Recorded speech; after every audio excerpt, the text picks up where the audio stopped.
நம்ம முன்னோர்கள் வச்சிருந்த ஸ்டாட்டிஸ்டிக்ஸை மட்டும் எடுத்து பாருங்க.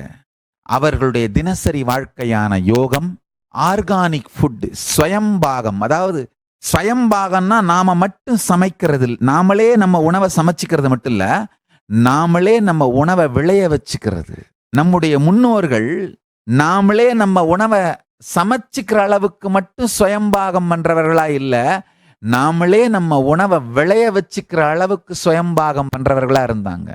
அந்த காலகட்டத்திலே அவர்களுடைய உடல் நலம், அவர்கள் வாழ்ந்த வாழ்க்கையின் நீட்சிமை மாட்சிமை இரண்டையும் பாருங்க. Quantity and quality of their life. நீட்சிமையும் மாட்சிமையும், அவர்கள் வாழ்க்கையின் நீட்சிமை மாட்சிமை இரண்டையும் பாருங்கள்.